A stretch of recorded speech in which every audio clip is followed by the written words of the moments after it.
Most people grow up believing that owning a Tesla is something reserved for households earning six figures. It's the kind of purchase that sits in the same mental category as luxury watches or high-end European cars. For years, that belief has quietly locked millions of Americans out of electric vehicles before they ever did the math.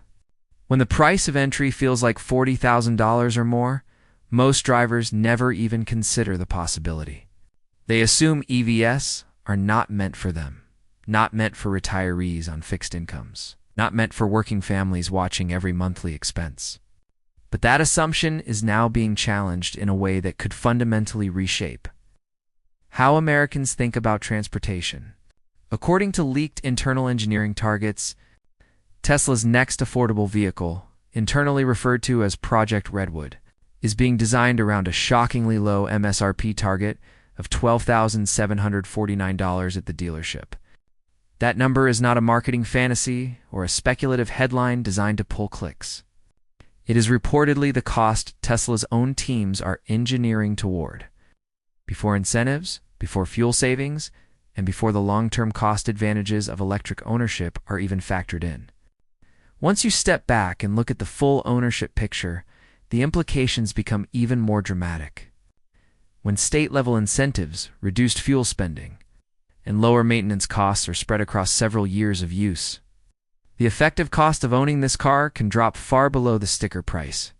In optimal scenarios, particularly in states with aggressive EV incentives and for drivers who keep their vehicles for a long time, the net cost of ownership could fall under $10,000 and on paper, even approach zero. That idea alone feels almost impossible, especially to older drivers who spent decades budgeting around gasoline, oil changes, and unexpected mechanical repairs. It naturally raises a series of fears that have followed every cheap electric car attempt before it. Will a budget EV actually survive real American roads? Will insurance costs wipe out any savings? Will repairs be affordable, or will a minor issue turn into a financial nightmare? And perhaps most importantly for drivers who have spent 40 years behind the wheel of traditional vehicles, will the car be intuitive enough to use without feeling like a rolling computer science experiment? Tesla's engineers are acutely aware of these concerns, because they are the same issues that killed nearly every low-cost EV that came before. Price alone has never been enough. To make an affordable electric car truly viable in the United States, three core problems had to be solved simultaneously. The first is durability across wildly different environments. From Minnesota winters soaked in road salt to Florida's heat, humidity, and sudden flooding rains. The second is total cost of ownership, not just the price you see on the window sticker, but what you pay over years of insurance, repairs, and routine upkeep.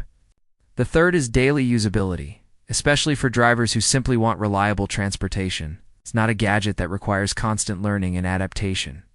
Interestingly, the most important engineering changes addressing these concerns are not found in the battery chemistry or motor specs.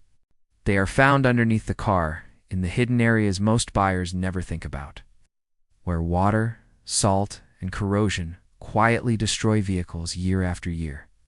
To understand why this matters, you have to follow the money from the very beginning. Start with the headline number, $12,749, as the base MSRP target. That alone undercuts nearly every new vehicle on the American market, electric or gasoline. But incentives change the picture immediately.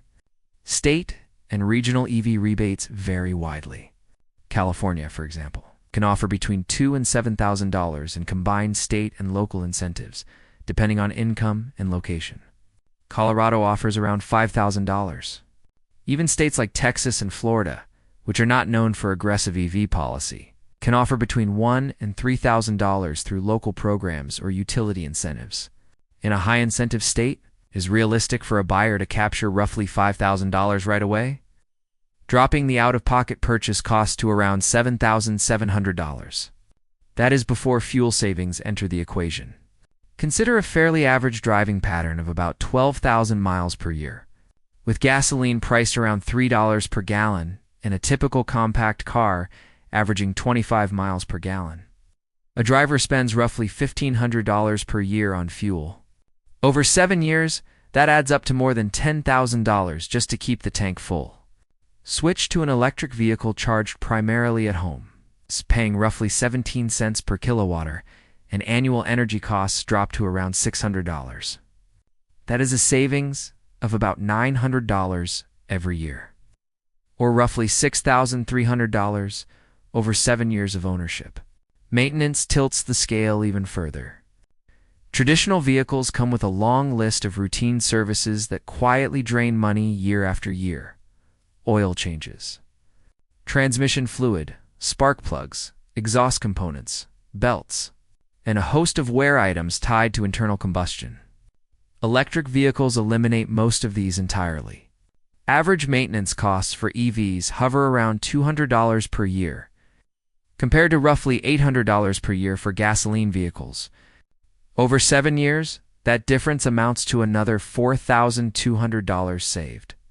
When you put all of this together, the math becomes startlingly simple. Start with the $12,749 MSRP. Subtract $5,000 in incentives. Subtract $6,300 in fuel savings. Subtract $4,200 in maintenance savings. After 7 years, the effective cost lands at a negative number. On paper, the car has effectively paid you back more than $2,000 compared to owning a comparable gasoline vehicle. This is not just a clever accounting trick. It reflects a fundamental shift in how transportation costs are structured. For decades, buyers have been trained to focus almost exclusively on the purchase price and monthly payment, ignoring the slow bleed of fuel and maintenance costs that follow. Tesla's strategy flips that thinking on its head, particularly for older drivers and budget-conscious households who keep cars for a long time. When you hold onto a vehicle for 7, 10, or even 15 years, the economics become impossible to ignore. At the same time, Tesla is not operating in a vacuum. Competition is intense, and nowhere is that more obvious than in China. BYD now commands roughly 15.7% of the global EV market and leads by hundreds of thousands of units per quarter. Chinese manufacturers have already proven that it is possible to mass produce reasonably high-quality electric vehicles for well under $20,000. Meanwhile, American buyers consistently express interest in going electric but struggle to justify $40,000 entry points. Tesla knows that without a truly affordable option, it risks losing the volume segment of the market, not just to foreign competitors, but to the simple inertia of gasoline cars that people keep driving because they feel cheaper up front. There is also a strategic layer that goes beyond personal car ownership. Tesla's long-term vision includes autonomous ride-hailing networks, with Cybercab production targeted to begin in the second quarter of 2026. But fully autonomous fleets do not appear overnight. They require enormous amounts of real-world driving data collected across diverse roads, weather conditions, and traffic patterns. That data comes most efficiently from large numbers of human-driven vehicles operating every day. An affordable, mass-market Tesla dramatically accelerates this process by putting more cars on the road, driven by real people, mapping and learning from real environments.